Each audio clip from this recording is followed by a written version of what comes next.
పరిశుద్ధ నామమునకు మహిమ ఘనత ప్రభావాలు కలుగుగాక. రోమపత్రిక 10వ అధ్యాయం 11వ వచనం.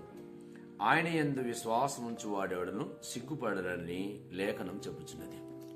ఆయన యందు విశ్వాసముంచు వాడెవడను సిగ్గుపడని లేఖనం సెలవిస్తుంది. యెహోవా యందు నమ్మికుంచువాడు సిగ్గుపడని కీర్తన గ్రంథంలో రాయబడింది.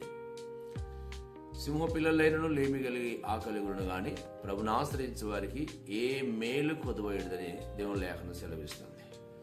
వారు ఆయన తట్టు చూడగా వారికి వెలుగు కలిగిను, వారి ముఖములు ఎన్నడను లజ్జింపకపోనని కీర్తన గ్రంథంలో సెలవిస్తున్నట్టుగా మనం గనక ఆయన తట్టు చూస్తే మన ముఖాలను సిగ్గుపరచడు. యోసేపు తన జీవిత కాలంలో మరి కల కన్నాడు. 11 పనులు మరి సాగిలపడినట్లుగా, సూర్యచంద్ర నక్షత్రాలు సాగిలపడినట్టుగా మరి సెలవిచ్చినప్పుడు అన్నలు వెతుక్కుంటూ వెళ్ళాడు తండ్రి యొక్క మాటను బట్టి. మరి అన్నలు మరి దూరం గుండి చూసి ఈ కళ్ళు కన్నవాడు వస్తున్నాడు, వీడిని కలలేవని చూద్దామని చెప్పి తీసుకుని వచ్చి తన వస్త్రాలు తీసివేసి గోతులో పడేశారు. మరి దేవుని పరిశుద్ధ నామమున మహిమ కల గోతులో దేవుడు లేవనెత్తి వాళ్ళు లేవనెత్తి మరి ఇస్మాయిల్ కమ్మి వేశారు. ఇస్మాయిల్ మరి తీసుకుని వెళ్ళి పొతిఫర్కి అమ్మారు. కళలు ఏమైపోవాలో నేను కన్నా కళలు ఏమైనా సిగ్గుపడలేదు.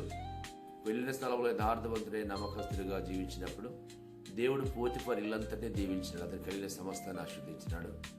దేవుడికి మహిమ కల దేవుడిని విరిచి ఎక్కడెక్కడికో వేసినప్పటికీ నువ్వేం కంగారు పడాల్సిన అవసరం లేదు.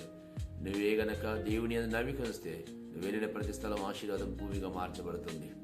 యేసు అంటే ఫలించడి కొమ్మ, అతడు గోడ మీదకి ఎక్కి బహుగా ఫలించిన వాడు. దేవుడికి స్తోత్రము కలుగును గాక. ఆ తర్వాత మరి అక్కడ కూడా అవమానపరచబడి జైలు వేయబడినప్పుడు జైలు మొత్తం అది అప్పగించబడింది.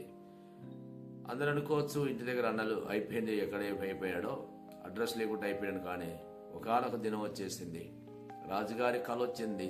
కలభావం తెలియజేసినాడు. ఆ దేశానికే మరి ఫరోకే దేవుడిగా చేసినాడు. దేవుడు దేశానికి 2వ అధికారిగా చేసినాడు. మరి ఫరో తర్వాత రథం ఎక్కువాడిగా మరి దేవుడు దీవించినాడు. ఆయన యందు నమ్మిక ఉంచేవాడు ఇప్పుడు దేవుడు సిగ్గుపరచు. దేవుడు బిడ్డారా, ఒకళ్ళ జీవిత కాలంలో మరి నువ్వు యేసే నమ్ముకున్నా నాకు ఏం జరిగింది అనుకో మాకు. నువ్వు ఆయన నమ్మిక ఉంచు, అంతం వరకు ఓపికతో కనిపెట్టు. దేవుడు నీకు జీవ కిరీటం ఇవ్వగలడు. అలానే సిగ్గుపరచక తలపైకి ఎత్తగలడు.